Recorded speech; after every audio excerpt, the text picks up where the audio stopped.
Assalamualaikum warahmatullahi wabarakatuh.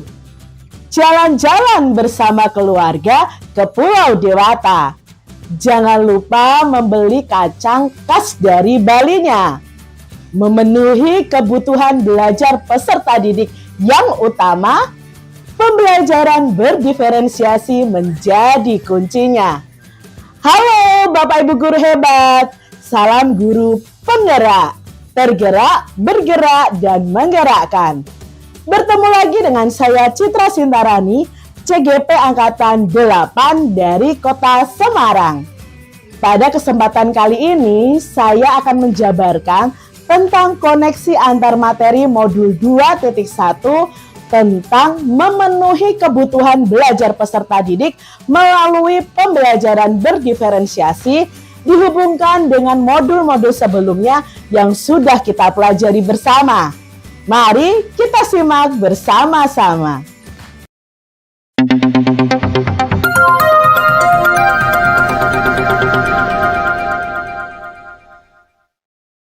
Bapak Ibu guru yang hebat, coba amati gambar berikut ini.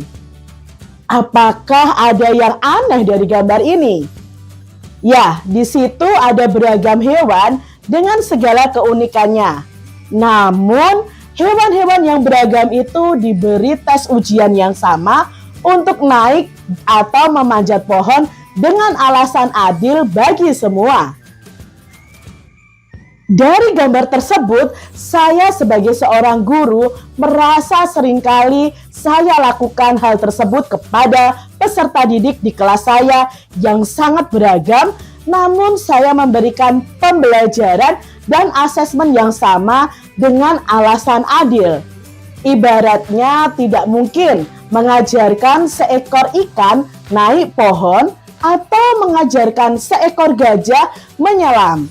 Karena kondisi, kemampuan, dan tempat hidupnya yang berbeda-beda. Seperti juga peserta didik kita masing-masing. Untuk itu, sudah seyogyanya kita sebagai guru harus mengenal peserta didik kita secara lebih individual untuk dapat menerapkan strategi belajar yang cocok bagi proses perkembangan belajar mereka. Dengan demikian, maka diperlukan nih pemahaman secara menyeluruh mengenai pembelajaran berdiferensiasi guna memaksimalkan potensi belajar peserta didik. Lalu, apa itu pembelajaran berdiferensiasi? Mari kita simak penjelasannya.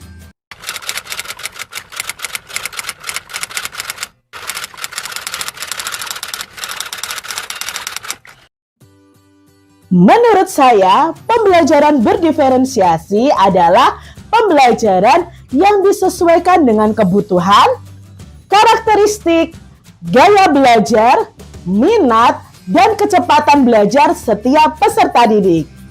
Pembelajaran berdiferensiasi dilaksanakan dalam rangka mengakomodir dan menghargai perbedaan individual setiap peserta didik. Karena setiap peserta didik adalah pribadi yang unik dan mereka memiliki bakat dan minat dan kecerdasan yang beraneka ragam. Oleh karena itu, tidak adil rasanya jika guru yang mengajar di kelas hanya memberikan materi pembelajaran dan juga menilai peserta didik dengan cara yang sama untuk semua peserta didik yang beraneka ragam di kelasnya. Guru perlu memperhatikan perbedaan para peserta didik dan memberikan layanan yang sesuai dengan kebutuhan peserta didiknya.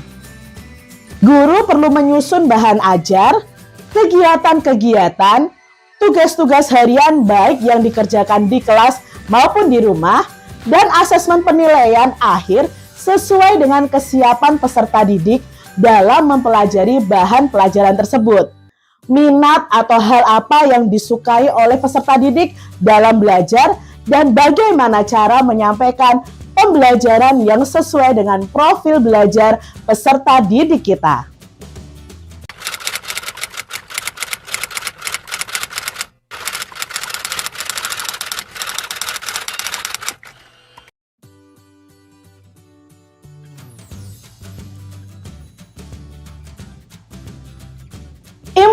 Situasi pembelajaran berdiferensiasi memerlukan persiapan-persiapan yang baik. Langkah-langkah persiapan yang perlu dilakukan dalam pembelajaran berdiferensiasi agar dapat berjalan dengan baik adalah 1. Menentukan tujuan pembelajaran yang ada pada kurikulum. 2. Memetakan kebutuhan belajar murid, baik dari segi kesiapan belajar, minat, dan profil belajar. Yang ketiga, menentukan strategi dan alat penilaian yang akan digunakan. Dan yang keempat adalah menentukan kegiatan pembelajaran berdiferensiasi yang akan dijalankan, baik bisa berupa konten, proses, maupun produk. Kita dapat mengkategorikan kebutuhan belajar murid paling tidak berdasarkan 3 aspek, yaitu kesiapan belajar murid, minat belajar murid, dan profil belajar murid. Pengertian kesiapan belajar murid di sini adalah sejauh mana kemampuan pengetahuan dan keterampilan peserta didik dalam mencapai tujuan pembelajaran. Pengetahuan dan keterampilan awal apa yang sudah dimiliki oleh peserta didik tersebut terhadap materi pelajaran yang akan dibahas bersama-sama. Sedangkan minat ini memiliki peranan yang besar untuk menjadi motivator dalam belajar.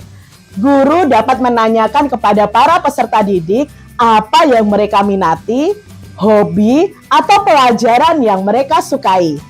Pentingnya diketahui minat ini dari para peserta didik karena tentu saja mereka akan mempelajari dengan tekun hal-hal yang menarik minat mereka masing-masing. Dan aspek yang terakhir adalah profil gaya belajar. Profil gaya belajar peserta didik mengacu pada pendekatan atau bagaimana cara yang paling disenangi peserta didik agar mereka dapat memahami pelajaran dengan baik. Ada yang senang belajar dalam kelompok besar, ada yang senang berpasangan atau kelompok kecil, atau ada juga yang senang belajar secara individual. Di samping itu, panca indera juga memainkan peranan penting dalam belajar. Ada yang dapat belajar lewat pendengaran saja atau disebut dengan auditori. Ada juga yang harus melihat gambar-gambar atau ada juga yang cukup melihat tulisan-tulisan saja atau gaya belajar visual. Namun ada pula peserta didik yang memahami pelajaran dengan cara bergerak, baik menggerakkan hanya sebagian dari tubuhnya atau seluruh tubuhnya, disebut dengan gaya belajar kinestetik. Guru dapat mengidentifikasi kebutuhan belajar murid dengan berbagai cara. Misalnya, 1. Mengamati perilaku murid-murid di dalam kelas. 2. Mencari tahu pengetahuan awal yang dimiliki oleh murid tersebut terkait dengan topik pembelajaran yang akan dipelajari. Yang ketiga, mendiskusikan kebutuhan murid dengan orang tua atau wali murid. Yang keempat, mengamati murid ketika mereka menyelesaikan sebuah tugas atau sebuah aktivitas. Yang kelima, membaca raport murid dari kelas mereka sebelumnya untuk melihat komentar dari guru-guru sebelumnya atau melihat pencapaian murid pada pembelajaran di kelas sebelumnya. Yang keenam, berbicara dengan guru murid sebelumnya. Yang ketujuh, menggunakan berbagai penilaian diagnostik untuk memastikan bahwa murid telah berada dalam level yang sesuai. Asesmen diagnostik ini bisa berupa non-kognitif dan asesmen diagnostik kognitif. Yang kedelapan, melakukan survei untuk mengetahui kebutuhan dan gaya belajar murid. Strategi pembelajaran berdiferensiasi ada 3, yaitu diferensiasi konten, diferensiasi proses, dan diferensiasi produk. Pertama, ada pembelajaran berdiferensiasi konten.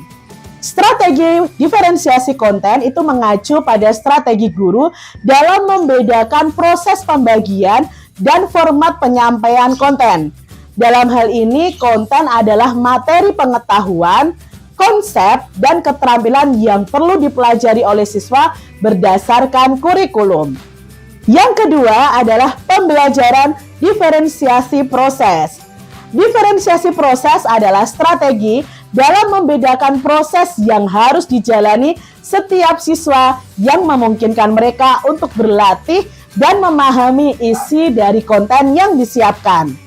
Yang ketiga, ada pembelajaran diferensiasi produk.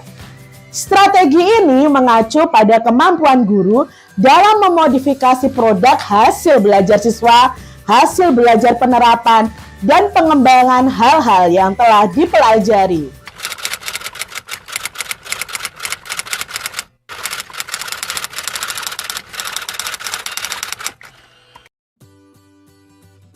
Pembelajaran berdiferensiasi ini sangat erat kaitannya dengan modul-modul guru penggerak yang sudah kita pelajari dari modul 1.1 sampai modul 2.1 ini. Pembelajaran berdiferensiasi kaitannya dengan modul 1.1 Filosofi Pendidikan Ki Hajar Dewantara. Filosofi pembelajaran Ki Hajar Dewantara menegaskan bahwa pendidikan itu harus berpihak pada murid dan memenuhi kebutuhan belajar murid sesuai dengan kodrat alam dan kodrat zamannya. Hal ini selaras dengan pembelajaran diferensiasi, di mana pembelajaran berorientasi pada kebutuhan murid. Lalu, keterkaitan pembelajaran berdiferensiasi dengan modul 1.2, yaitu nilai dan peran guru penggerak adalah dalam memetakan kebutuhan belajar murid, dibutuhkan guru yang memiliki nilai reflektif terhadap suatu proses pembelajaran yang sudah dilalui bersama murid. Guru harus inovatif, membuat media pembelajaran yang sesuai dengan kebutuhan murid, dan harus mampu berkolaborasi dengan murid, sesama guru, dan orang tua murid untuk mendapatkan informasi tentang karakter belajar murid. Keterkaitan pembelajaran berdiferensiasi dengan modul 1.3, yaitu visi guru penggerak adalah guru penggerak memiliki visi untuk melakukan perubahan positif pada pembelajaran yang berpihak pada murid melalui pendekatan inquiry apresiatif dengan tahapan bagja. Guru akan menemukan kekuatan yang dimiliki untuk mewujudkan visi tentang murid impiannya. Lalu keterkaitan antara pembelajaran berdiferensiasi dengan modul 1.4, yaitu budaya positif. Dalam pembelajaran berdiferensiasi, guru memiliki peran yang sangat penting dalam membentuk atmosfer lingkungan yang positif. Lingkungan yang positif terwujud karena adanya budaya positif yang lahir dari disiplin internal dalam komunitas belajar. Jika budaya positif telah tercipta, maka pembelajaran berdiferensiasi akan berjalan dengan baik. Nah, demikian tadi koneksi antar materi modul 2.1 tentang memenuhi kebutuhan belajar peserta didik melalui pembelajaran berdiferensiasi dengan modul-modul yang sudah dipelajari dalam guru penggerak ini. Semoga apa yang saya sampaikan ini dapat menginspirasi Bapak Ibu guru hebat semuanya. Terima kasih atas perhatiannya. Sampai jumpa, salam dan bahagia. Wassalamualaikum warahmatullahi wabarakatuh.